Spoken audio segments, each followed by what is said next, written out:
My life is pretty normal for a young teacher. I'm Lily, and after working hard at a training college, I finally got a job at one of the best schools around. My plan was to teach, maybe do some writing on the side, and one day start a family with the right guy whenever he showed up. That part happened quicker than I thought, thanks to my college friend Nancy. Lily, you have to meet Charles, Nancy insisted one windy Monday afternoon over coffee. He's looking for something real, and you are too. I just have a good feeling about this. That evening, I met Charles at a local bar.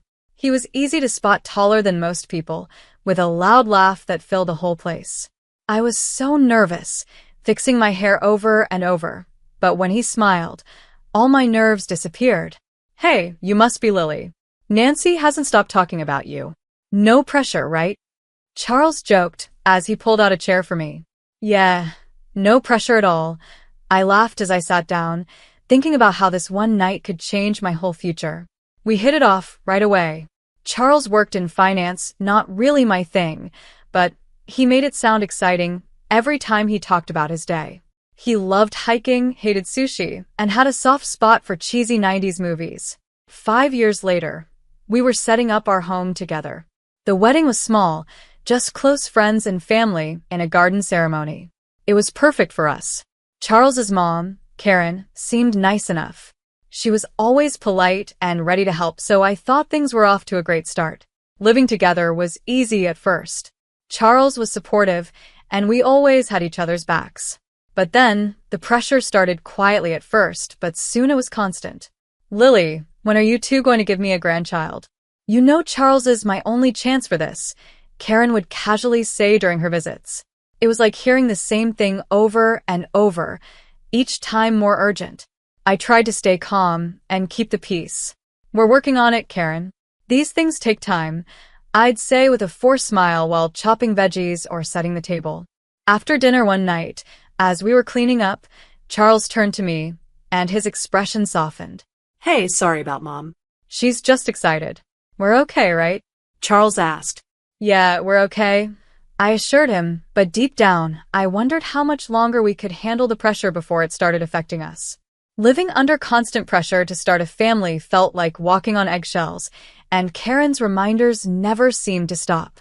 Each visit, she became more impatient, like sandpaper rubbing against my already worn nerves. One sunny Monday morning, Charles and I were enjoying a rare day off together. We were in the middle of a lazy breakfast when I saw Karen's car pull up. Even before she came inside, I knew we were in for another round of her questions about grandkids. Morning, you two. I just came from Amanda's grandkids christening. Adorable little thing. So, any news on my future grandchild?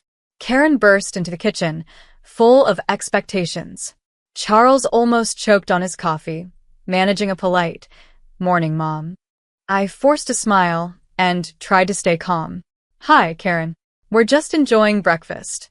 Would you like some coffee? I offered, hoping to change the subject.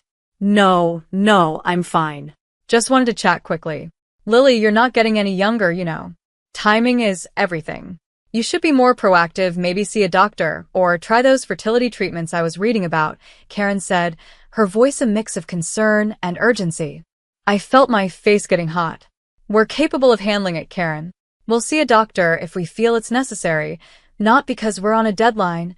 I snapped, louder than I meant to. Under the table, Charles gently squeezed my hand, a silent request to stay calm. Mom, it's our life. We'll take care of it. Let's not ruin a nice morning, Charles said, his voice firm but respectful. Karen let out a dramatic sigh, clearly frustrated. I just want to see my grandkids while I'm still around to enjoy them. Is that too much to ask? There's more to our lives than just having babies, Karen. We have our careers and our own plans. I started, but Charles squeezed my hand again, warning me to tread lightly. I know, but family is everything. Karen shot back, her words sharp as she grabbed her purse. I'll leave you to your plans then, but just think about what I said, okay? After she left, the tension hung in the air like a bad smell. Charles and I spent the rest of the morning in silence, both deep in thought. Karen's visits were turning into a battleground, and we always found ourselves on the defensive. That evening, We decided to take a walk to clear our heads. She's my mom, and I love her, but I can't stand how she keeps pushing us. It's like she's checking off boxes on some life checklist, Charles said as we strolled through the park, letting out his frustration. I understand she's excited, but it feels like she's more focused on being a grandma than caring about our happiness or health. I replied, feeling my frustration build up. It's like we don't matter to her unless we have a grandchild. We need to set boundaries, Lily, Charles said, his grip on my hand tightening as we walked back home. Next time she brings it up, we have to be clear, firm, but clear. The reality of our situation hit me like a heavy weight in my stomach.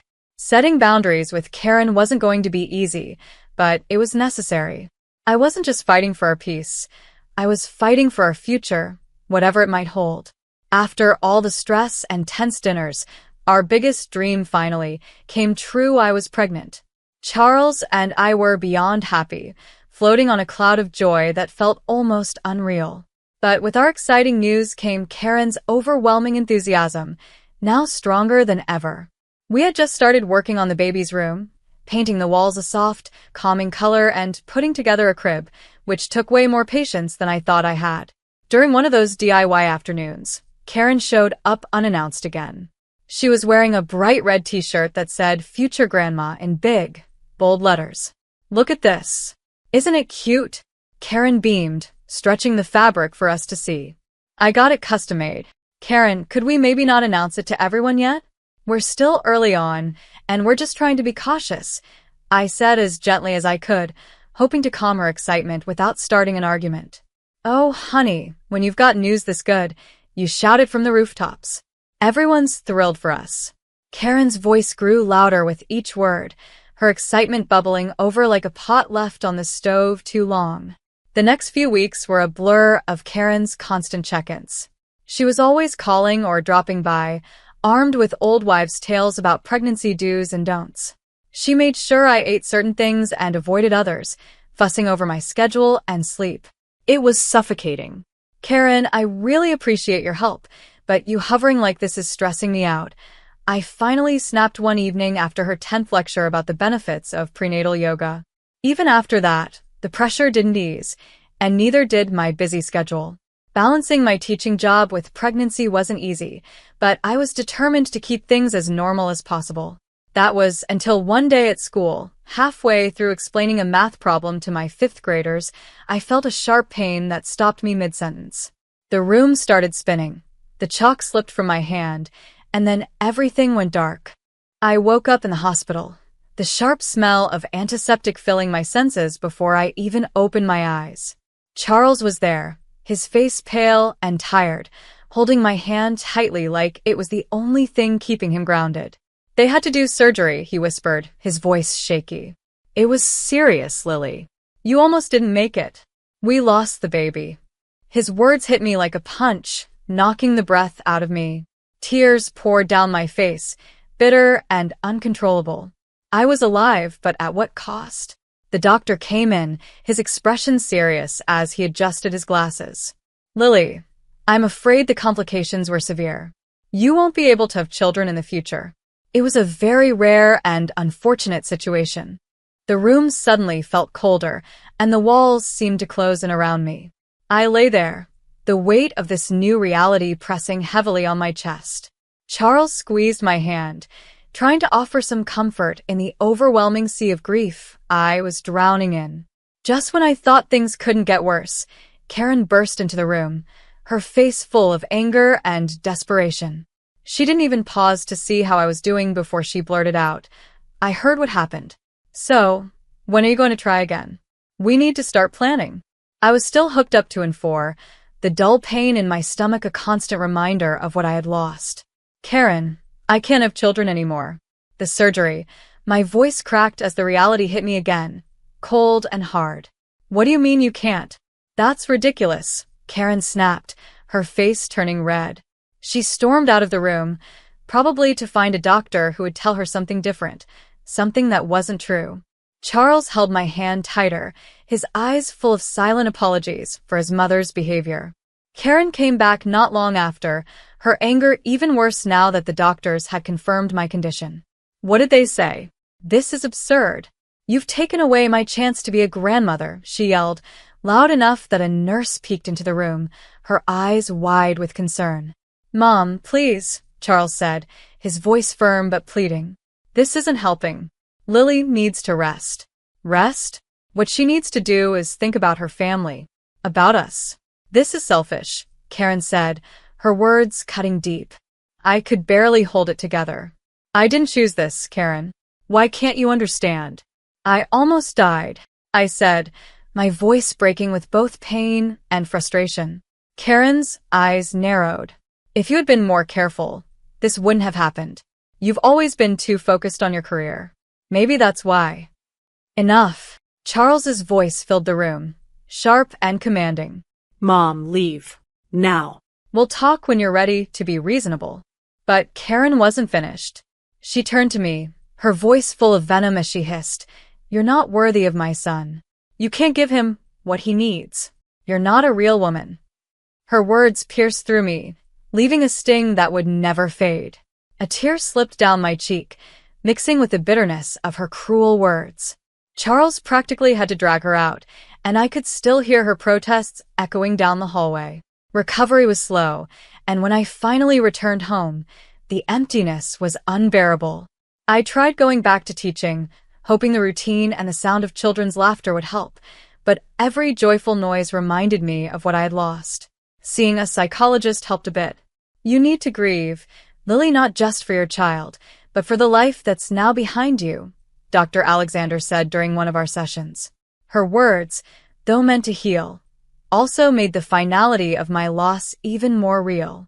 One day, during an especially tough week, I made a decision. "I can't teach right now," I admitted to Charles over a quiet dinner. "When I see the kids, I just see what I've lost. I'm thinking about working at the library. It's peaceful, quiet." So, I took a job at the local library, leaving the busy school hallways for the calm aisles filled with books and quiet visitors. It was a place where my heart could begin to heal, away from the prying eyes and constant expectations. Even though I had moved on to the peaceful life at the library, Karen's presence still hung over us. She wouldn't stop bringing up the topic of grandchildren, becoming more invasive and harsh with each passing day. As months went by, her accusations only grew sharper.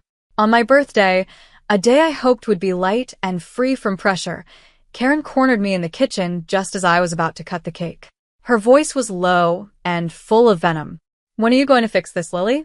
You need to give Charles children," she hissed. I froze, the knife trembling slightly in my hand. "Karen, Charles and I have been thinking about adoption. It's a beautiful way to build a family," I said, trying to keep my voice calm despite the storm inside me. "Adoption? Over my dead body." Karen exploded, her face twisting with disgust. "I won't have you bring some stranger's child into our family. Who knows what kind of sick, twisted genes they have. No grandchild of mine will come from someone who couldn't even keep them." Her hateful outburst echoed through the kitchen, and the living room fell into silence. I could feel everyone's eyes on us, their stares weighing me down like a heavy blanket. "That's enough, Karen," I snapped, letting the knife fall onto the counter with a clatter. I stood tall and faced her. "You don't get to decide how Charles and I build our family. This is our life, our choice," I said firmly.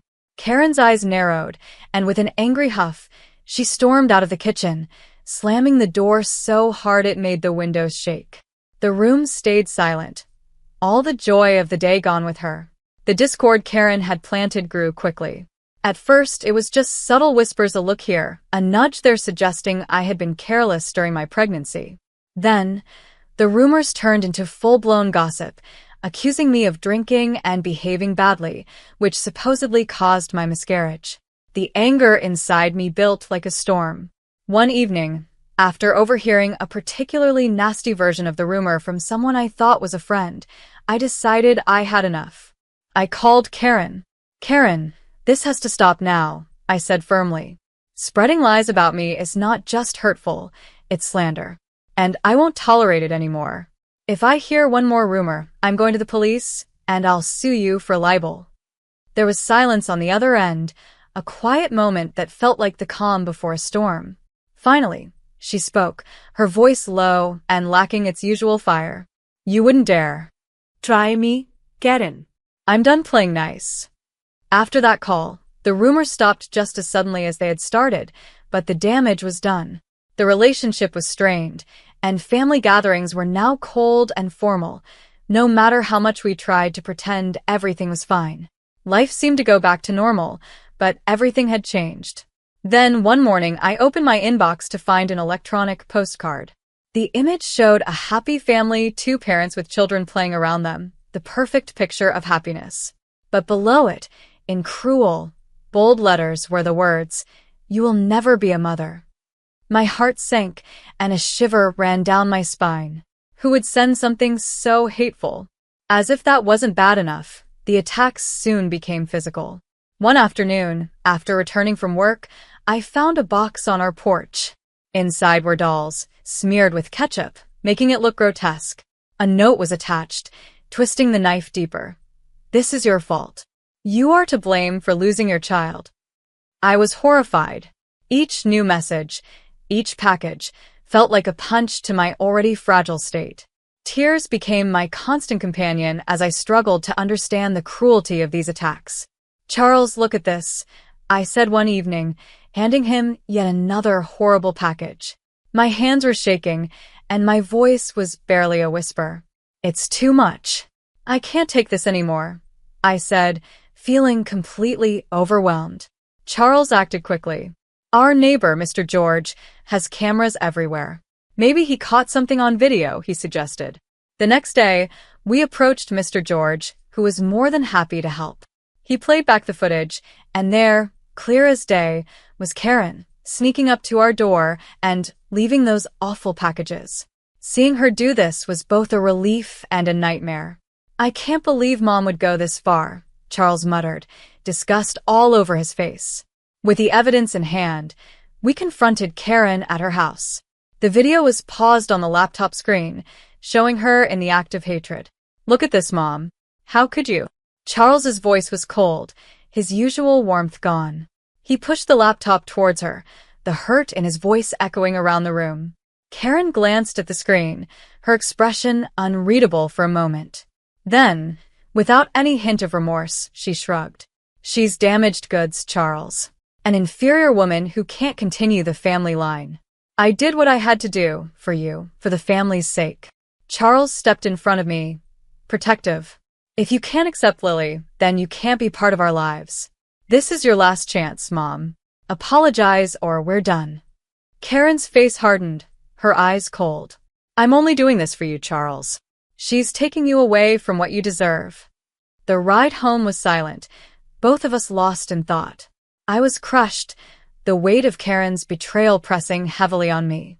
Charles was furious, the bond with his mother stretched to its breaking point. In the days that followed, Charles became unusually quiet. His cheerful nature dimmed, the tension between him and his mother weighing on him. Despite everything, it was clear he missed her. So, when we received a Christmas invitation from Karen, I agreed to go for his sake, hoping for some sort of reconciliation. When we arrived, the house was full of relatives and friends, the smell of pine and mulled wine in the air. Karen greeted us with a tight smile, her eyes darting nervously. I took a deep breath and held onto Charles's arm as we moved through the crowd, trying to stay hopeful. At first, the evening went well, with laughter and conversation filling the room. But then, in the middle of the gathering, Charles's ex-fiancée, Angela, showed up. The room fell silent as Karen welcomed her in. As you all know, Lily can't have children, Karen began, her voice cold and cutting. So, I think it's time Charles reconsidered his options. Angela is more than willing to take her place and give me the grandchildren I deserve. Her cruel words echoed through the room, and the silence that followed was suffocating. I stood frozen, my heart pounding in my ears. Charles's voice, low and angry, broke the silence. Mom, what are you talking about? I didn't agree to any of this. I couldn't hold back any longer. How could you? I said, scanning the crowd, my voice trembling with emotion. Karen has been tormenting me, sending hateful messages, and leaving disturbing packages at our door. I pulled out my phone and showed the video from Mr. George's camera, the footage clearly showing Karen's awful actions. Gasps of shock and disgust filled the room. Angela, looking just as horrified, stepped forward. "I had no idea about any of this," she said. "Karen invited me here, saying we were just catching up. I'm actually engaged to someone else, and I don't want to interfere. I never wanted children, that's why Charles and I broke up." The room buzzed with whispers and stunned faces. Karen's friends and family began to leave, their expressions ranging from embarrassed to outraged. It was clear they sympathized with us. Karen, now pale and flustered, tried to defend herself. "I was only trying to make sure my son had a proper family." Charles's voice was cold and final. "By destroying the family you already had? I don't consider you my mother anymore. We're done." Months had passed since that disastrous Christmas, and life had finally started to settle into a peaceful rhythm. Charles and I were busy with the adoption process, focusing on the child who would soon join our family. It was a time of hope and healing, but it didn't take long for Karen to try and come back into our lives. One chilly morning, a knock at the door broke the quiet. When I opened it, there stood Karen, her eyes red, looking remorseful. "Lily, I've been doing a lot of thinking," she began, her voice shaky. "I know I've made terrible mistakes. Can we talk?" I hesitated for a moment, then said, "I'm listening," leaving the door slightly open but not inviting her in. "I've been so foolish," she continued. "I was so focused on my own desires that I lost sight of what really matters. I've hurt you and Charles deeply, and I'm truly sorry. Can we start over, please?" "Karen, after everything that's happened, it's not that simple," I replied. "Charles and I are moving forward with adopting a child. That's our focus now." I spoke with a firm voice, reflecting the resolve I felt in my heart. The mention of adoption seemed to trigger something in Karen, her face twisting as her old prejudices resurfaced. "You can't seriously be thinking of bringing someone else's child into this family." "It's wrong," she snapped. "That's exactly what we're doing, Karen, and it's not your decision. It's ours," I shot back, my patience wearing thin. "This is madness, Lily. You're making a mistake. A real family." "No, Karen, we're done here," I interrupted, and without waiting for her response, I closed the door firmly in her face. The click of the latch sounded like the final end of our relationship. Inside, Charles stood at the top of the stairs, having heard the entire exchange. "Everything okay?" he asked as he walked down to join me. "I think it finally is," I said, leaning into his embrace. "I told her we're adopting and she didn't take it well, but it's really over this time." Charles nodded, his face set with determination. "Let's make it official then." Together, we blocked Karen's number on our phones and sent messages to our friends and family, explaining that we had decided to cut ties with her for the sake of our future family's peace and well-being. The adoption process moved forward, and with each step came a new sense of excitement and anticipation. We filled out forms, attended interviews, and prepared a room filled with love, ready for the new beginnings that awaited us. As the waiting period came to an end, I felt drawn back to my old life in the classroom. I returned to teaching, and the joy of being around children once again lit up a part of me that had dimmed during those dark times. Standing in front of my class, I realized how much I had grown, how resilient I had become. The laughter of the children echoed through the halls, a sweet sound that filled the empty spaces left by lost dreams. It reminded me that when some doors close, others open, and behind this new door was a future filled with hope and the laughter of a child who would soon call us Mom and Dad.